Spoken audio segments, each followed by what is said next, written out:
dufise ntavyo gukora bihari kora volontariat fasha abandi kubera aho nyene niho uzokura experience niho uzokura ama connaissance amushoboye gukora ivyo ushaka gukora. Katwe ngigira amahirwe yo kubonana na Pare muri Burundi nkunda campagne twashoboye gushika mu ntara ya Kana ndetse akaba ari no mu ntara yiwawo mugabo bakamuhisemo nka Pare ndakwakire kuri microphone za Burundi Flex TV. Ndabaramukije. Uri umunyakayanza wewe umusombere baguhitamo kuza kuba runo rubanza byakugendekeye gute cyangwa wifashe gute umunezero do kwagiza? Je nifashe neza. Okay.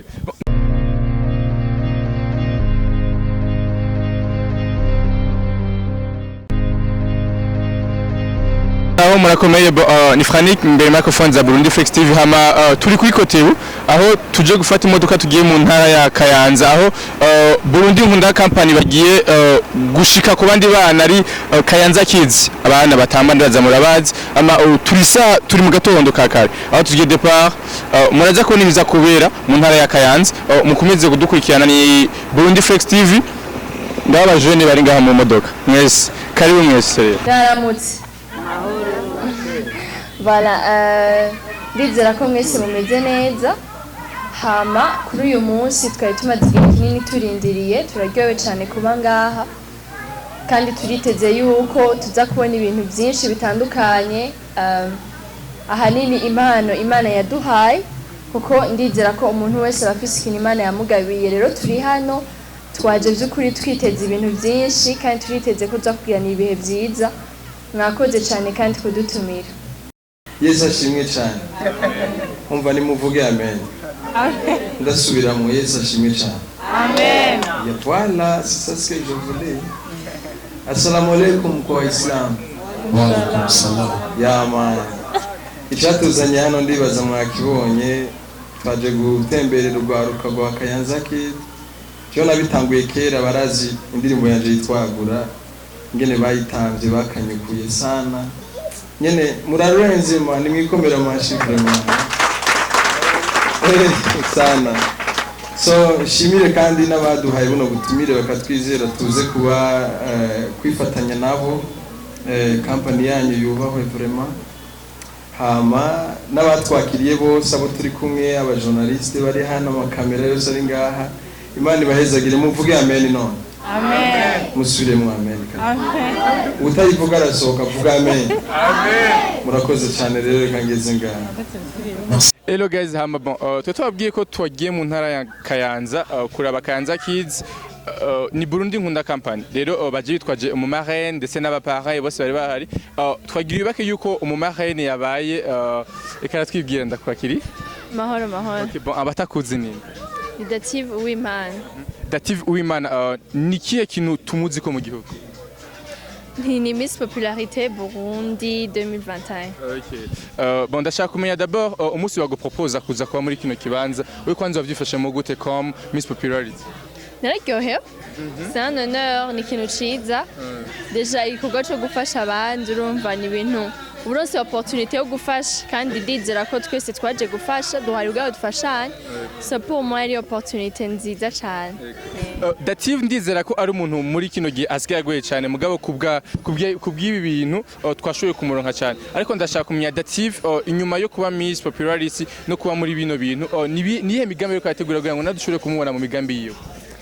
Migambi ni myinshi gose vuba hari uzotangura mugabo uzoza ugurira indi myinshi cyane mugabo ufatiye ku mugambi na présence muri Miss Burundi ko niyo nari nsanzwe nkorera ko kandi n'umunsi ko ndakorera ko hari ibyo maze gukora kandi abandanya by'ukuri mugabo hari ikintu gishasha kinini kiriko kiraza kizosa nk'ikiza kugurira imiryango myinshi kuvyerekeye par rapport n'ama activité ndiko ndategura.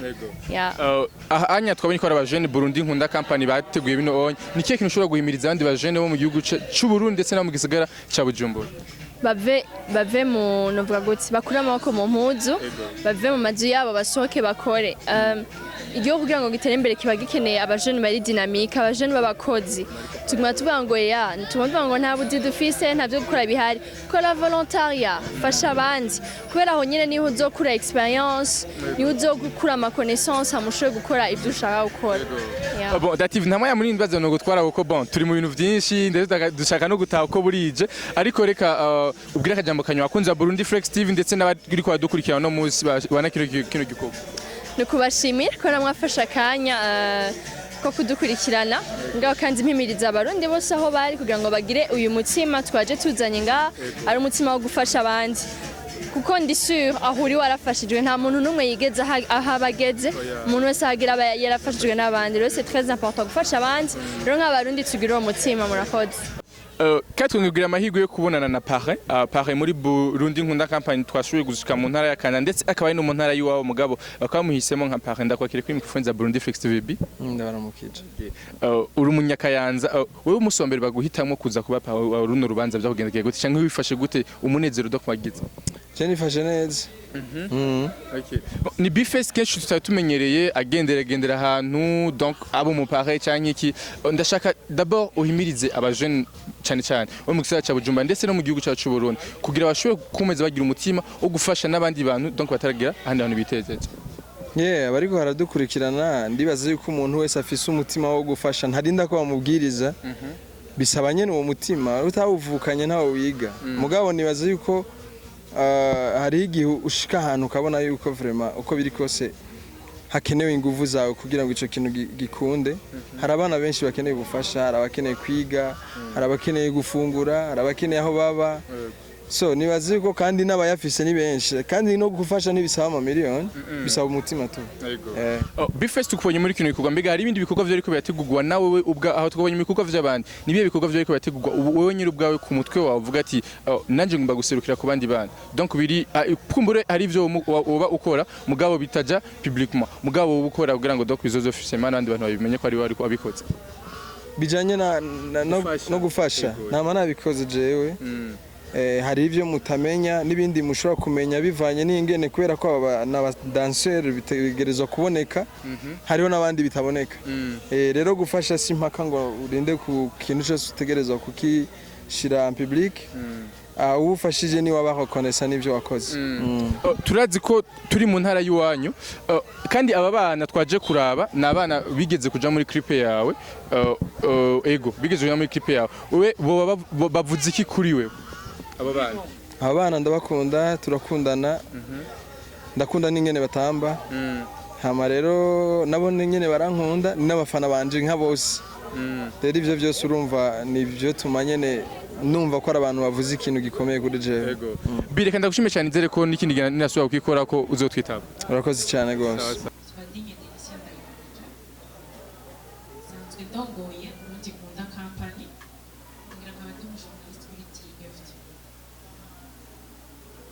ndakora n'ibikorwa by'ubuyobozi n'ibindi byinshi ariko uno munsi naje kumuserukira ubundi kuza kampani uyu munsi igenekerezo rya 22 mu kwezi turimo demenateye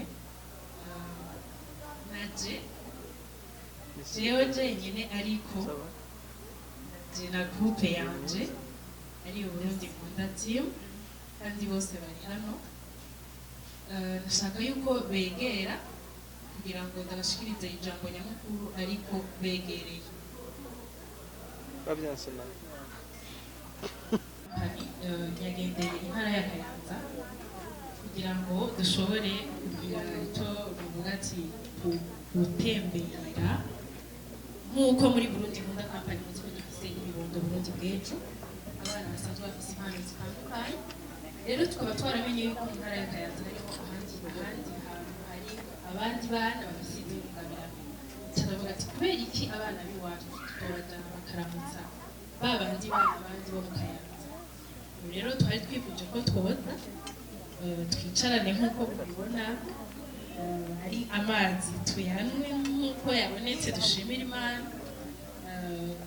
icyo gufungura dushima Imana ko cyabonetse ariko hanini kwari ukwicarana nabo kugira ngo tubonane sinaje gufasha kuko sinoro nicyo mfasha abantu ariko navuze ngo ndaje gutemberera abantu babo ikindi naco ibintu byinshi dukora muri Burundi Kunda Company turafise n'igisata cyo kumenyekanisha ibintu nkaba nari nagenye amene wa evenement ariwe Datiye Kuwimana ndabasabye mwese mukomera amashi kubera ko ndazi yuko iki gikorwa kigiye gushima kuri cyane. Ndashimiye na parwa y'Ebema Bifes ladies first. No boy. Ladies first. So reka ndamushimire na parwa y'Ebema Bifes on front mukomera amashina. Hanyuma ibikorwa nyenzina nuvuga yuko kirasa nk'uko turiko turakibamo nk'uko mubibona twasangiye, ariko kandi hanini nanifuza kuyaga n'abana. Kuba nanifuza kuyaga n'abana nashaka yuko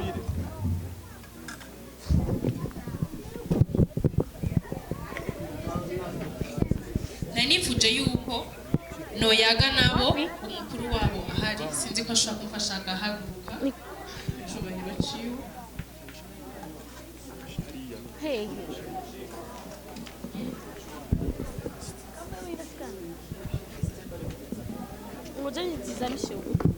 Hanyuma jewe Burundi Nkunda Company ifise abana Burundi bw'ejo kuko basatwa mu biti, ariko naravuze twararike ico novuga impano zabo ariko tutibagiye ubumenyi bwabo, hajya ubumenyi n'ikindi kintu. Nico gituma naje nibangikanije tuke kugira ngo tubibutse yuko naho mwa mufise impano, ishure naryo rirafise ikindi kibanza mu buzima bwa misi yose. Urashobora kuba ufise iyo mpano ariko utagiye ku ishure biratugora. La fois passée je hari ahantu nashoboye gusaba akazi, haramaze ati madame wize tijoye kweri mperuka guhereza iyo numva nabivuga ati sinize mu Burundi nkaca nibaza ko umengo baca bandi barambaza ati ubwo warize university, tekana ukuri barambwira ati nta kibanza ufise hano. Rero amashuri ntahera, kuvuga ngo ico nshatse kuvuga nuko urashobora kuba warize ugashika mu gatatu ugacumoye ngo urahejeje, ariko na cyane yuko muzi yuko jewe ivyo nkora byose nisunga abana bakiri bato kugira ngo bakurane ibintu bimwe bimwe. Sinipfuje yuko mukurana impano gusa ariko mukurane n'ubumenyi, na cyane tuzi yuko umuziki w'u Burundi turawuzi twese, turetse n'umuziki n'impano izo arizo zose. Nta mpano ishobora kukugaburira, nta mpano ishobora kugukorera byose mu gihe nawe atakindi kintu ufise uri kurakora aya. So nashaka nsabe abo twagendanye bamfashe twadukaye uko tungana kose dushime. Hanyuma ndasaba kugira ngo urongoye Kayanza Kids ashoboye kumpa urutonde rw'abana biga n'abatiga kugira ngo tumenye yuko mu kwezi kw'icenda bose baja ku ishuri. Ndabibasabye nk'uko sindaba umuvyeyi ariko ndi umuntu ushobora kuba mbabara iyo mbonye umwana atari ko ari mu gihe ari ibintu byari bisanzwe cyane rwose kugira ngo umwana ashobore kuja ku ishuri. Ni ibintu na twebwe ubwacu twoshobora, ariko ntaco twokishoboza twenye tudafise abadushigikira. Ndashimiye bivuye ibwina mu mutima abantu bose bagize icyo bakora kugira ngo gishike hano tubona. Nongera nshimira abantu bose bari hano, ibyubahiro byanyu ndabakengurukiye cyane rwose. Nongera nshimira kandi mama wanje na papa wanje muri rusange ababyeyi banje barakunda cyane rwose. Sinzi ko mumubona afande ariko arakura amasahani Julembo.